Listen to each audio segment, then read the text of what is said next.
नमस्कार, cosmic study classes में आपका स्वागत है। जैसे कि हम पिछली वीडियो में हम पढ़ रहे थे राजस्थान की जलवायु के बारे में। तो राजस्थान की जलवायु के बारे में हमने जो भारत का मौसम विभाग है, भारतीय मौसम विभाग के अनुसार जो वर्गीकरण किया है उसके बारे में हमने पढ़ा है। फिर हमने उसके बाद में जो कोपेन ने अलग अलग जो 4 भागों में राजस्थान की जलवायु को जो बांटा है, उन जलवायु के बारे में भी हमने पढ़ा है। व्यक्तिगत जब हम पढ़ रहे थे व्यक्तिगत के अंदर हमने बात की थी जो है कौन कौन सी। फर्स्ट हमने बात की थी कोपेन की, नंबर 2 त्रिवार्ता और नंबर 3 है और वो कौन था, थॉर्नवेट। इन 3 के जो है व्यक्तिगत जलवायु वर्गीकरण के बारे में हम पढ़ रहे हैं। कोपेन के बारे में हम पढ़ चुके हैं। नंबर 2 है त्रिवार्ता। आज हम पढ़ेंगे पहले त्रिवार्ता के बारे में। त्रिवार्ता ने राजस्थान की जलवायु को कितने भागों में बांटा? तो त्रिवार्ता ने भी कोपेन की तरह 4 ही भागों में बांटा है।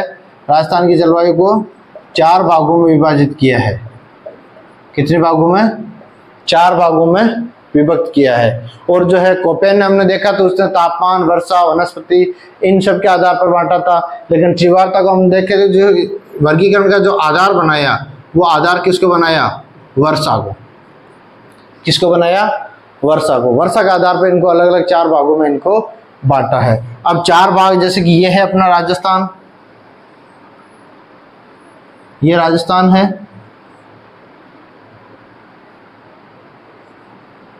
ये हो गया अपना राजस्थान। राजस्थान की आप बात करोगे जिसने जो है पहला भाग है वो यहाँ पर बनाया है।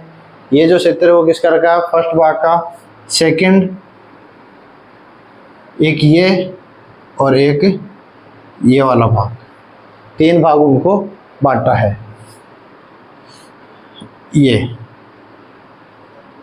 फर्स्ट, सेकंड, थर्ड और फोर्थ, 4 भागों में इसको विभाजित किया है। एक तो है इसके अंदर 4 भाग कौन कौन से? AW जो हमने CAG पढ़ा है उसका। अगर यहाँ से 1 नंबर से पढ़ना शुरू कर देते हैं।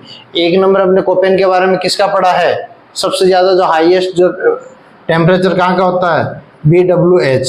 और W लगाया था कोपेन ने, इतना फर्क था लगभग कोपेन का और इसका मिलता जुलता। ये सेकंड है BSH, ये भी हमने उसी में पढ़ा है। थर्ड है CAW और फोर्थ है AW। वो ये सेम कोपेन का है, कुछ अलग नहीं है। कोपेन वाले क्षेत्र रखे इसने, वो क्षेत्र दिखाए हैं। फर्स्ट के अंदर वर्षा है, औसत वर्षा कितनी रखी गई है? 10 सेंटीमीटर। 10 सेंटीमीटर वर्षा। आधार इसने जो माना था, क्या माना था? वर्षा का माना था आधार। और वो वर्षा के आधार पर इनको अलग अलग भागों में विभाजित किया है। पहला जो 10 सेंटीमीटर का, क्योंकि मरुस्थल के अंदर बहुत ही कम वर्षा होती है। नेक्स्ट है वो 30 सेंटीमीटर वर्षा। अगला भाग है जिसके अंदर जो है 30 सेंटीमीटर, ये शुष्क मरुस्थल हो गया, ठीक है। ये अर्ध शुष्क मान लो, अर्ध शुष्क मरुस्थल। नंबर 3 है 70 सेंटीमीटर वर्षा, यानी कि जहां पर जो है उपाद्र जलवायु वाला भाग है वो कौन सा हो गया? ये वाला। और फिर 100 सेंटीमीटर ये वाला जो आर्द्र जलवायु का भाग है। इसने कितने भागों में बांटा है? त्रिवार्ता ने राजस्थान को 4 भागों में बांटा है। और 4 भाग कौन कौन से? फर्स्ट है BWH, second BSH, third CAW और फोर्थ है AW। सेम वही वर्गीकरण है, फर्क इतना है कि इनमें जो इसमें उन्होंने G लगाया था, किसने? कोपेन ने। इसने W लगाया उसकी जगह। यहाँ पर WW जोड़ रखा था, इसने नहीं जोड़ा है। बाकी के जो सारा का सारा है वो सेम रखा गया है, कुछ भी इसमें चेंजेस देखने को आपको नहीं मिलेंगे। तो त्रिवार्ता और कोपेन की अगर हम बात करें तो लगभग सेम ही है। कोपेन ने भाई क्या किया था? कोपेन ने यहाँ पे BWHW कर दिया था, इसको क्या कर दिया था? BSHW, इसको CAG कर दिया था, इसको AW रखा था। ये कोपेन ने किया था। ये कोपेन का वर्गीकरण हम पढ़ चुके हैं पहले से, ये कोपेन ने किया था। और त्रिवार्ता का दोनों के अंदर सिर्फ नॉर्मल सा डिफरेंट है वो देखने को मिलता है। ये इधर आप देखोगे तो त्रिवार्ता का है, त्रिवार्ता, और ये इस तरफ आप देखोगे तो कोपेन का है। तो कोपेन और त्रिवार्ता में दोनों में ये आपको डिफरेंस देखने को मिल सकता है। और इसके जो आधार माना मुख्य रूप से वो कौन सा माना है? वर्षा को इसने मुख्य आधार माना जलवायु के विभाजित करने का। तो इसका स्क्रीनशॉट ले लीजिए आप।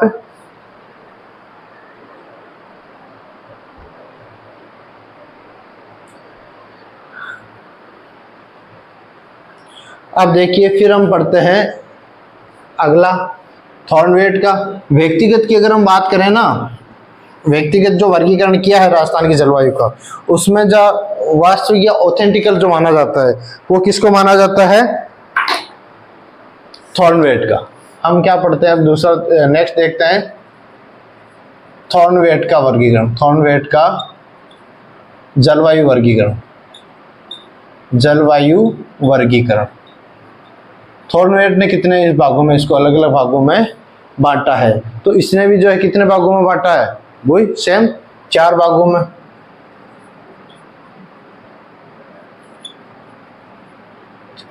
सॉरी, इसने 5 भागों में विभाजित किया है। 5 भागों में जलवायु को क्या किया है? विभाजन किया है। कितने भागों में किया इसने? 5 भागों में किया है। सेम वही है जैसा कि हमने उसमें पढ़ा था, राजस्थान के जो भौतिक अपने सामान्य जो इसका भारतीय जो मौसम विभाग है उसने किया था, वैसे ही सबसे पहला इसने बोला है अति आर्द्र। जहां पे बहुत ज्यादा वर्षा हो वो क्षेत्र कौन सा कहलाता है? अति आर्द्र। नंबर 2 आर्द्र, जहां पर उससे थोड़ी सी कम नमी रहे, ठीक है। 3rd उपाद्र। उल्टा है, उसने जो है राजस्थान के जो मौसम विभाग है उसने नीचे से माना था शुष्क, अर्ध शुष्क, उपाद्र, आर्द्र, इसने उल्टा रखा है, बस इतना सा फर्क है। नंबर 4 अर्ध शुष्क और नंबर 5 इसके अंदर शुष्क। ये 5 भाग माने इसने, किसने? थॉर्नवेट ने। इसको क्या साइन दिया उसने? A का। अति आर्द्र एरिया है उसको क्या साइन दिया? A का। आर्द्र एरिया है उसको B का। उपाद्र है उसको C का। अर्ध शुष्क है उसको D का। और जो शुष्क है वो E का। कितना हो गए? 5 भाग हो गए।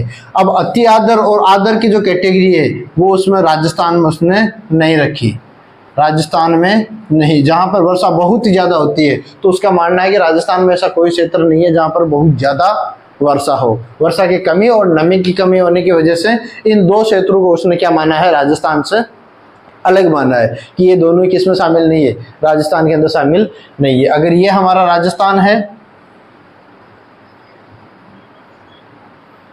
ये हुआ राजस्थान हमारा, ठीक है। इस राजस्थान में उसको किस किस आधार पर बनाया है? ये वाला क्षेत्र, इसको अलग कर लो, ठीक है। और एक ये जो वाला क्षेत्र है वो अलग रख दिया और ऊपर वाला अलग रख दिया। इस क्षेत्र को इस तरफ रख दिया और इसको इसने इस तरफ रख दिया। ये 4 भाग उसने बांट दिए थे। फर्स्ट ये, सेकंड, थर्ड, फोर्थ, 4 भागों में इसने, ये फोर्थ का पार्ट है, इसमें फोर्थ लिख लो क्योंकि दोनों मिलाकर के किसमें है? चौथे भाग में बंटे हुए। 4 भागों में इसको बांट रखा है। तो ये आप देखोगे तो ये दोनों ही नहीं आएंगे। अगर थॉर्नवेट का आ रहा है और आपके एग्जाम में जो है किसी क्षेत्र के बारे में पूछा जा रहा है तो ए और बी जिसके अंदर है वो नहीं आएंगे, यानी कि जो पहला वर्ड है वो ए और बी नहीं आएगा, सी, डी और ई, ये वाला क्षेत्र है वो आपके आएगा। तो सबसे पहले हम देखते हैं इसका एक वर्ग जो है, आप स्क्रीनशॉट ले लीजिए, फिर हम देखते हैं कि किस किस भाग में कौन कौन सा है। अब देखिए सबसे पहले हम आते हैं मरुस्थल में, और मरुस्थल के लिए क्या बताया उसने? ई वाला। फर्स्ट है अर्ध शुष्क या शुष्क, सॉरी शुष्क मरुस्थल, मरुस्थलीय जलवायु। भाई बिल्कुल शुष्क जो है, शुष्क जलवायु है यानी मरुस्थलीय जलवायु है वहां की। तो मरुस्थल में है तो क्या आएगा? पहली चीज है मरुस्थल के लिए क्या आ जाएगा? ई। और साथ में क्या दे रखा है? इन्वर्ट ऊपर जो एटोस्ट्रोफी लगा करके EAD। ये कौन सा क्षेत्र है? इसकी जलवायु है वो कौन सी आएगी? शुष्क मरुस्थलीय जलवायु। इसका क्षेत्र जो है विस्तार जो देखने को मिलेगा आपको मुख्य रूप से कहाँ कहाँ पर? बीकानेर, जैसलमेर, बाड़मेर, 3 ही है। बीकानेर,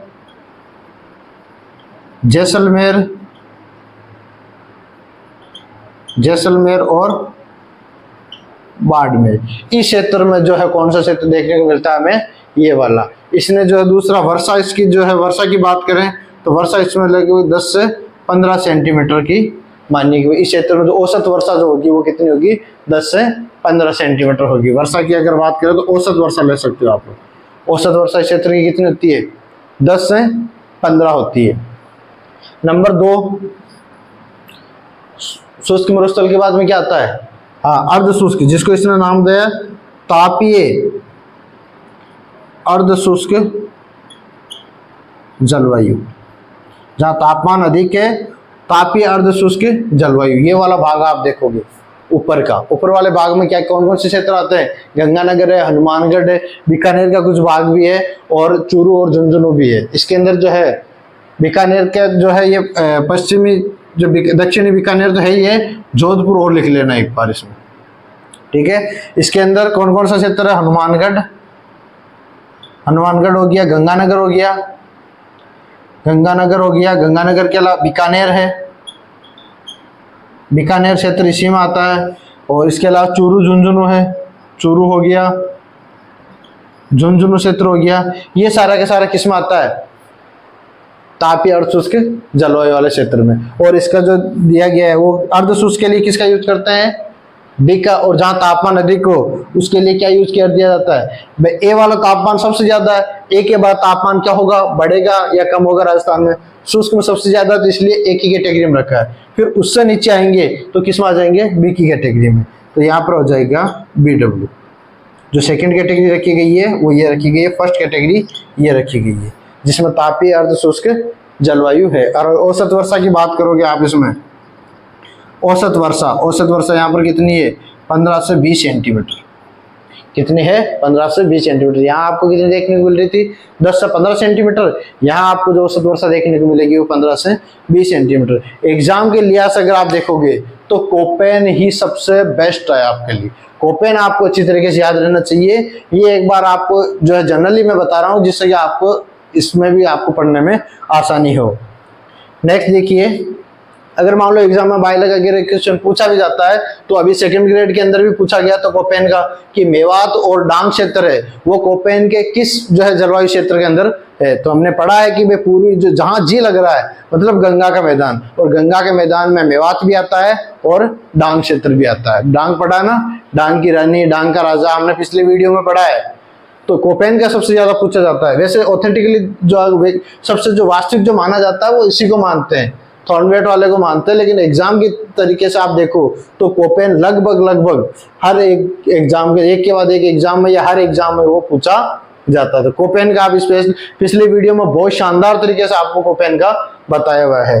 तो ये दो हो गए। नेक्स्ट देखिए, राजस्थान को इसने जो है ये तो 5 भाग जलवायु को विभाजित किया था, लेकिन राजस्थान को 4 भागों में किया है। ये भी ध्यान रखना, कहीं आप सोचो कि सर ने ऊपर 5 लिख रखा है, नीचे बता 4 ही रहे। तो उसने जलवायु विभाजन जो किया है वो 5 भागों में किया है, लेकिन राजस्थान को 4 भागों में बांटा है भाई। ये ध्यान रखना, कहीं आपके कंफ्यूजन हो तो ये कंफ्यूजन दूर कर लेना आप लोग। राजस्थान को 4 भागों में बांटा जलवायु के आधार पर, लेकिन जलवायु का विभाजन उसने 5 प्रकार से किया है, जिसमें अति आर्द्र है, आर्द्र है, उपाद्र है, अर्ध शुष्क और शुष्क, उस आधार पर हमें देख सकते हैं। लेकिन राजस्थान की हम बात करें तो राजस्थान में इसको 4 भागों में, राजस्थान प्रदेश को कितने भागों में, 4 प्रदेश में इसको बांटा गया है। नंबर 3 तीसरा हम पढ़ेंगे कौन सा, हाँ अर्ध शुष्क में कौन सा होता है, डी और AW। इसमें भी थोड़ा तापमान क्या होता है, अच्छा होता है। तो ये कौन सा है, उष्ण आर्द्र, उष्ण आर्द्र या अर्ध उष्ण आर्द्र जलवायु, जहां पर उष्ण भी और आर्द्रता भी हो, जलवायु या अर्ध शुष्क जलवायु, अर्ध शुष्क जलवायु। ये तीसरा भाग है इसका। थॉर्नवेट का तीसरा भाग कौन सा है, उष्ण आर्द्र जलवायु, ठीक है, या अर्ध शुष्क जलवायु भी इसको बोलते हैं। अब ये कहां से, अलवर से लेकर के सिरोही, ये पूरा क्षेत्र, अलवर यहां पर है, सिरोही यहां पर है।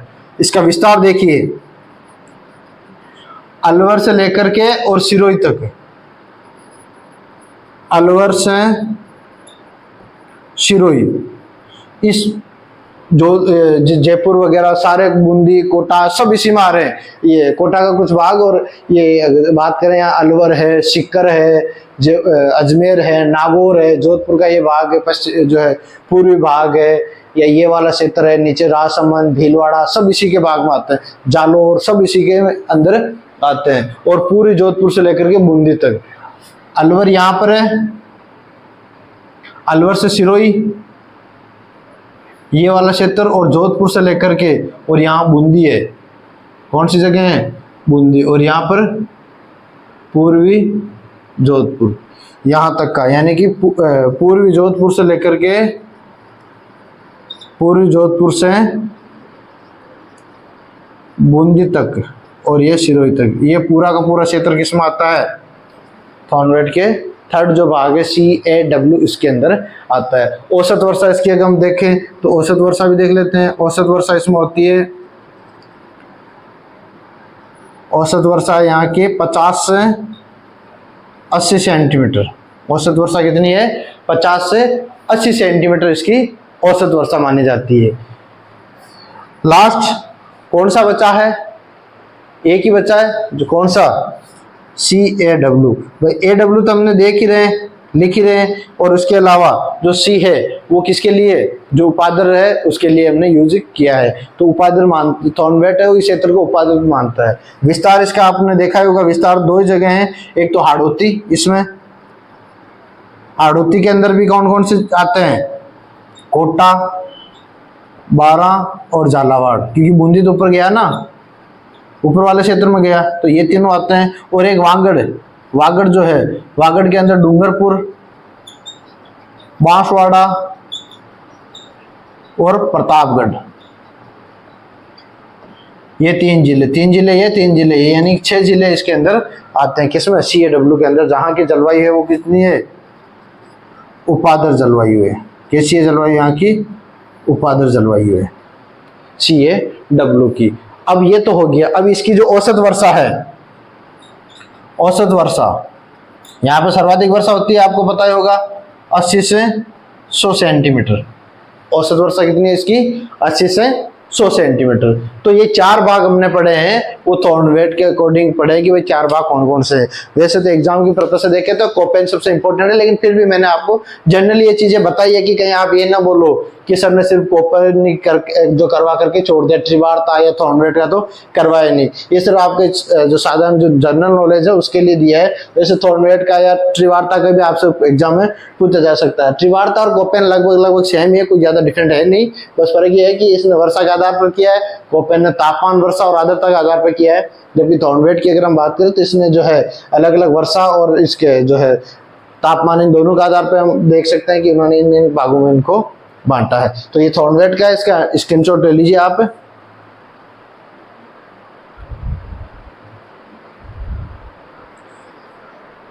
चलिए जी नेक्स्ट पढ़ते हैं अपन। ये तो हो गया व्यक्तिगत जलवायु वर्गीकरण। राजस्थान की जो जलवायु है उसके व्यक्तिगत जलवायु वर्गीकरण जो है वो हो गए। अब हम पढ़ते हैं राजस्थान का ऋतु वर्गीकरण। अब हम पढ़ते हैं राजस्थान का ऋतु वर्गीकरण। ऋतु वर्गीकरण राजस्थान को 3 ऋतु, मुख्य रूप से 3 ऋतु में ग्रीष्म ऋतु, नंबर 2 वर्षा ऋतु और नंबर 3 शीत ऋतु। इन्हीं के बीच इसी के बाद में एक शरद ऋतु भी आती है, लेकिन शरद ऋतु को हम इसी में पढ़ लेंगे। 4 भागों में वैसे तो बांटा जाता है, शरद ऋतु को भी इसी में माना गया है, लेकिन हम राजस्थान को मुख्य रूप से 3 अलग अलग ऋतु मानेंगे। ये आपको पता है कहाँ से कहाँ तक, मार्च से जून के बीच में जो होता है वो कौन सा होती है? ग्रीष्म ऋतु। फिर जुलाई से अक्टूबर, ये कौन सी होती है? वर्षा ऋतु। फिर आ जाती है एक बीच में शरद ऋतु, अक्टूबर नवंबर उसी का माना जाता है, लेकिन हम अक्टूबर को वर्षा ऋतु में जोड़ेंगे। और नवंबर से लेकर के नवंबर से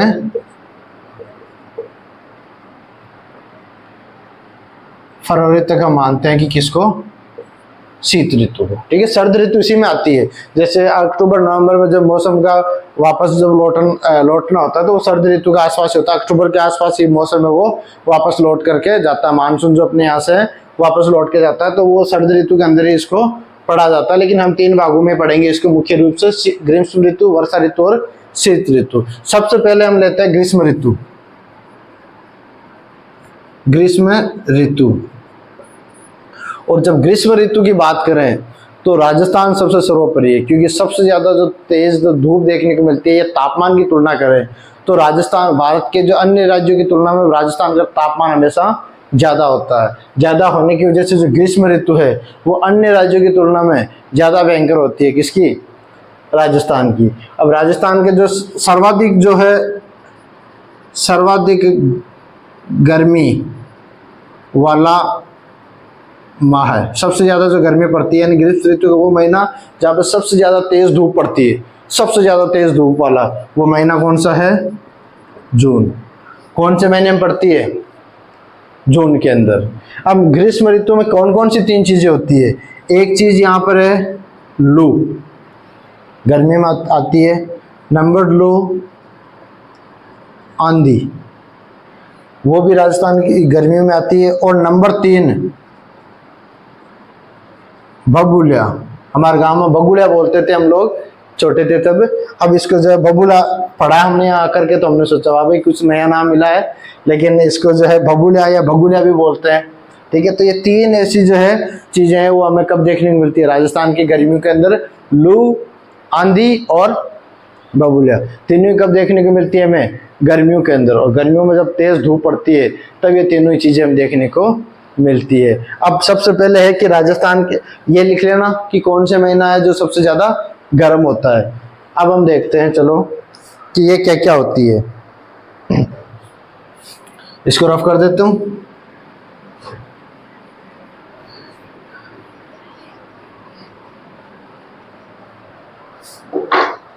सबसे पहले हम बात करें लू की, यानी गर्मियों में, ग्रीष्म लिख लो या गर्मियों में चलने वाली शुष्क, यानी कि सूखी, शुष्क व गर्म हवाओं को लू कहा जाता है। लू किसको बोलते हैं भाई? राजस्थान के जो पश्चिमी भाग है वहां पर सर्वाधिक देखने को मिलती है ये लू, यानी कि जो शुष्क है, शुष्क ज्यादातर कहाँ पर मिलेगा? पश्चिमी भाग के अंदर ही मिलेगा। तो राजस्थान के पश्चिमी भाग के अंदर जो सबसे ज्यादा शुष्क और गर्म हवाएं जो चलती है उसको हम लू बोलते हैं। हमारे गांव में जब बीमार हो जाते थे ना पहले, तो बोलते थे गर्मियों के अंदर सर्दी की जैसे लगने लग जाता था, जैसे नाक बहने लग जाती थी, तब ऐसा बोलते थे कि लू लग गई, या गर्म गर्म हवाएं जब कान जो है कानों में लगती थी तो बोला जाता था कि लू लग गई भाई इसको। तो लू है वो किसको बोलते हैं? गर्मियों में जो तेज शुष्क और गर्म हवाएं जो चलती है उन गर्म हवाओं को हम क्या बोलते हैं? लू कहा जाता है। क्या बोलते हैं? लू। फिर नंबर 2 आंधी। वैसे तो मारवाड़ी भाषा में आंधी किसको बोलते हैं? हाँ, जिसको दिखाई नहीं देता है उसको कहा जाता है। लेकिन हम राजस्थान की गर्मियों की बात करें तो आंधी किसे कहा जाता है? जो तेज हवाएं चलती थी, आर्द्रता युक्त जो तेज हवाएं थी, उन आर्द्रता युक्त तेज हवाओं को क्या कहा जाता था? लू कहा जाता था। क्या बोलते थे? सॉरी, आंधी कहा जाता था। यानी कि गर्मियों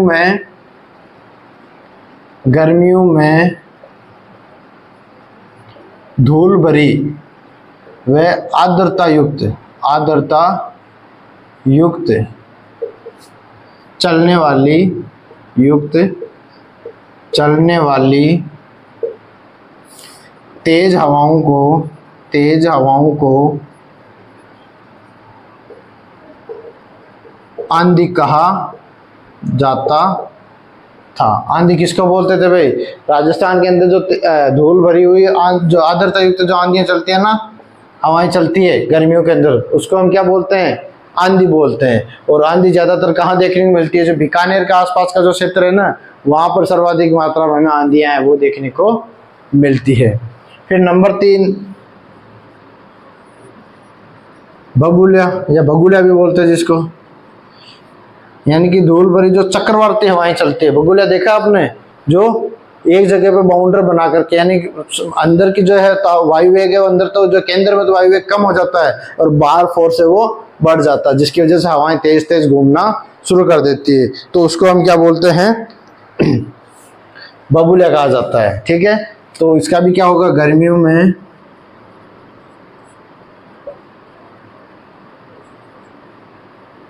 धूल भरी व चक्रवाती हवाओं को चक्रवाती गर्मियों में धूल भरी, गर्मियों में चलने वाली, यहाँ से लिख लो ऐसे, चलने वाली धूल भरी व चक्रवाती हवाओं को बबूला कहा जाता है। किसको बोलते हैं, जो हवाएं ऐसे गोल गोल घूमती है ना, उसको क्या बोलते हैं, बबूला कहा जाता है। क्या बोलते हैं, बबूला कहा जाता है।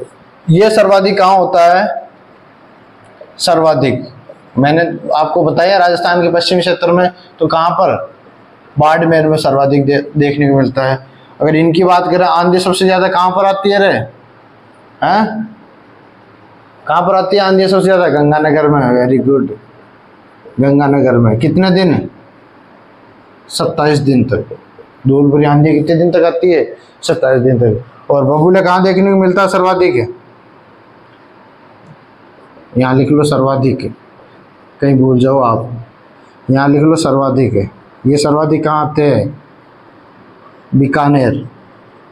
कहाँ पर, बीकानेर के अंदर। अगर ये हमारा राजस्थान है, तो यहाँ सबसे क्या है, यहाँ कौन सा है, गंगानगर, ये बीकानेर, और ये बाड़मेर। तो यहाँ तो क्या आती है, आंधी, यहाँ बबूला, और यहाँ पर लू। होने वाली 3 गतिविधियां जो गर्मियों के अंदर सबसे ज्यादा देखने को मिलती है, लू, आंधी और बबूला। लू सर्वाधिक बाड़मेर में, आंधी सर्वाधिक गंगानगर के अंदर, और बबूला जो सर्वाधिक देखने को मिलता है वो बीकानेर के अंदर देखने को मिलता है। तो राजस्थान के नक्शे के आधार पर आप इनको समझ सकते हो कि भाई कौन कौन से जो है, कहाँ कहाँ पर जो ये गतिविधि होती है। तो ये गर्मियों के बारे में हमने पढ़ा है। कल के वीडियो में हम जो राजस्थान के जो मानसूनी क्षेत्र है, यानी वर्षा ऋतु और सर्द ऋतु, शीत ऋतु यानी सर्द ऋतु, दोनों के बारे में पढ़ेंगे। तो आज अगर कोई भी चीज़ अगर आपको डाउट रही है, तो आप मैसेज करके जरूर बताएं कमेंट बॉक्स में। और अगर आपको अच्छा लगता है तो लाइक जरूर करें, और ज़्यादा से ज़्यादा वीडियो को शेयर करें, जिससे कि जो दूरस्थ क्षेत्रों में जो बैठे हैं बच्चे, जो तैयारी नहीं कर पा रहे हैं, उनको भी बिल्कुल फ्री ऑफ कॉस्ट और सबसे सटीक जो आंसर, जो एजुकेशन जो है वो मिल सके। अगर पिछले क्लासों से आप उठा करके देखोगे, तो 2nd ग्रेड के वैकेंसी के अंदर काफ़ी सारे क्वेश्चंस अपने इन्हीं क्लासों से आए थे। तो आपको कुछ भी ऐसी चीज़ नहीं छोड़ी जा रही जो कि आपके एग्जाम के पर्पज से इंपॉर्टेंट हो। हर एक छोटी से छोटी, बारीक से बारीक चीज़ें आपको समझे जा रही है। तो इस चैनल को अगर आपने अभी तक सब्सक्राइब नहीं किया है तो सब्सक्राइब कर ले। आगे आने वाली और भी शानदार क्लासें मिलेगी आपको। और ये डेफिनेटली रहेगा कि जब तक आपका RS प्री का एग्जाम आएगा, उससे पहले सारी क्लासें आपकी कवर हो जाएगी। दोबारा आपको इन्हीं क्लासों को देख करके रिवीजन करना है सिर्फ। बाकी की जो सब्जेक्ट यहाँ पढ़ाए जा रहे हैं, उनको बाकी के कहीं पे भी आपको पढ़ने की ज़रूरत नहीं पड़ेगी। तो अगले वीडियो में मिलते हैं वर्षा ऋतु और शीत ऋतु को लेकर के।